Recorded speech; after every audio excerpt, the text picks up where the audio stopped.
14 अगस्त 2005 की सुबह ग्रीस की राजधानी एथेंस के आसमान पर एक अजीब खामोशी छाई हुई थी। करीब 10,000 मीटर की ऊंचाई पर एक पैसेंजर प्लेन गोल चक्कर काट रहा था।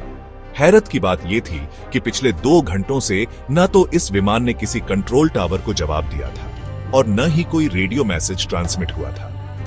एथेंस एयर ट्रैफिक कंट्रोल के लिए यह किसी बुरे सपने जैसा था। लोगों के जहन में सवाल उठने लगे, क्या यह हाईजैकिंग है?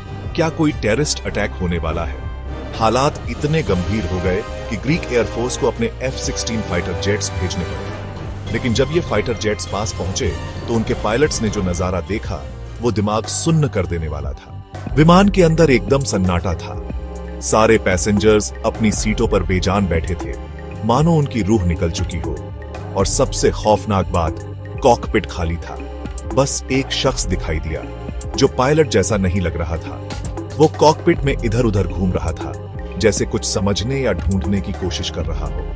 अचानक विमान का लेफ्ट इंजन बंद हो गया और जहाज तेजी से नीचे गिरने लगा। कुछ ही मिनटों में उत्तरी एथेंस की पहाड़ियों से टकराकर विमान मलबे में बदल गया। 121 मासूम जिंदगियां पल भर में खत्म हो गईं। लेकिन सवाल वही रहे, आखिर जहाज के अंदर सब बेहोश क्यों थे? पायलट्स ने किसी कॉल का जवाब क्यों नहीं दिया? और वो रहस्यमय शख्स कौन था जो आखिरी वक्त में कॉकपिट में बैठा दिखाई दिया? यह है हीलियोस एयरवेज फ्लाइट 522 की कहानी, जिसे पूरी दुनिया गोस्ट प्लेन के नाम से जानती है। 14 अगस्त 2005 की सुबह साइप्रस के लरनाका एयरपोर्ट से एक बोइंग 737-300 विमान उड़ान भरने की तैयारी कर रहा था। इसका फ्लाइट नंबर था हीलियोस एयरवेज फ्लाइट 522। इस विमान में 115 यात्री और 6 क्रू मेंबर्स सवार हुए। मंजिल थी प्राग, चेक रिपब्लिक। लेकिन रास्ते में विमान को एथेंस में एक स्टॉप ओवर करना था। इस फ्लाइट के कैप्टन थे हांस जर्गन मेर्टन, उम्र लगभग 59 साल और 17,000 घंटे से ज्यादा फ्लाइंग अनुभव रखते थे। फर्स्ट ऑफिसर थे पाम्पोस चारालाम्बुस, जिनकी उम्र 51 साल थी। दोनों अनुभवी थे, लेकिन उनके बीच तालमेल उतना अच्छा नहीं था। फर्स्ट ऑफिसर अक्सर शिकायत करता था कि कैप्टन का रवैया काफी सख्त है। सुबह करीब 9 बजे विमान ने रनवे से टेक ऑफ कर लिया। शुरुआत में सब कुछ बिल्कुल सामान्य लग रहा था। कॉकपिट से एयर ट्रैफिक कंट्रोल को रिपोर्ट दी गई और उन्हें 34,000 फीट तक उड़ने की अनुमति मिल गई। लेकिन जैसे ही विमान 12,000 फीट तक पहुंचा, अचानक कॉकपिट में एक अजीब अलार्म बजने लगा।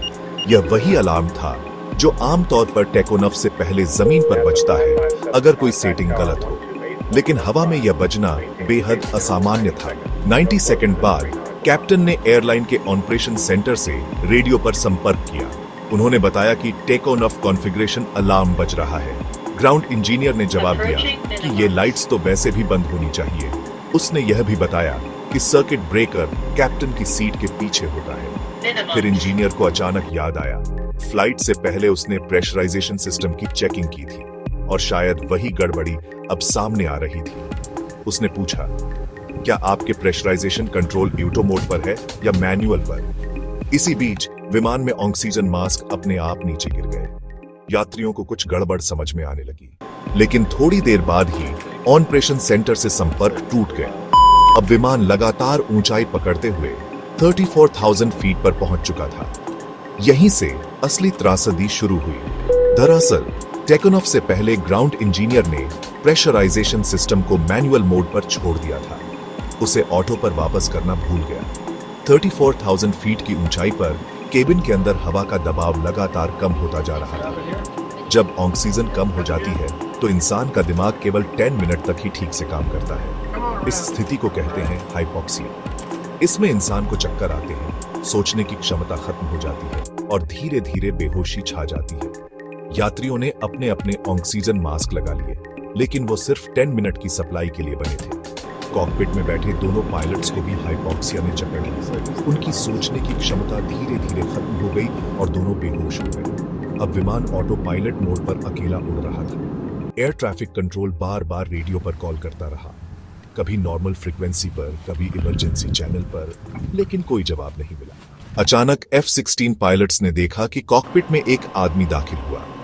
वो था एंड्रियास प्रोड्रोमू, जो उस फ्लाइट का फ्लाइट अटेंडेंट था और उसके पास कमर्शियल पायलट लाइसेंस था। उसने जहाज को बचाने की भरपूर कोशिश की, यहां तक कि रेडियो पर मदद मांगने की भी कोशिश की, लेकिन हाइपोक्सिया का असर उस पर भी हो चुका था और कुछ ही देर में जहाज का लेफ्ट इंजन बंद हो गया। फिर अचानक राइट इंजन भी बंद हो गया। सुबह 9 बजे से ठीक पहले हीलियोस एयरवेज फ्लाइट 522 एथेंस के उत्तर में पहाड़ियों से टकराकर हमेशा के लिए मलबे में बदल गया। उस हादसे में 121 लोग सबकी जान चली गई। क्रैश के बाद जब मलबे की जांच हुई तो सच सामने आया। ग्राउंड इंजीनियर प्रेशराइजेशन सिस्टम को ऑटो पर करना भूल गया था। पायलट्स ने चेकलिस्ट के दौरान इसे नोटिस नहीं किया। इस हादसे के बाद पूरी दुनिया की एविएशन इंडस्ट्री हिल गई। नई एसओपीज बनाई गई। अब पायलट्स को वार्निंग अलार्म्स को पहचानने की बेहतर ट्रेनिंग दी जाती है। हीलियोस एयरवेज फ्लाइट 522 सिर्फ एक हादसा नहीं था। यह याद दिलाता है कि छोटी सी लापरवाही कैसे सैकड़ों जिंदगियों की कीमत बन सकती है। दोस्तों, ये थी ghost plane Helios Airways flight 522 की असली और खौफनाक कहानी। अगर आपको ये वीडियो पसंद आई हो तो लाइक जरूर करें और सब्सक्राइब बटन दबाना बिल्कुल मत भूलें। मिलते हैं अगली वीडियो में एक नई और दिलचस्प कहानी के साथ।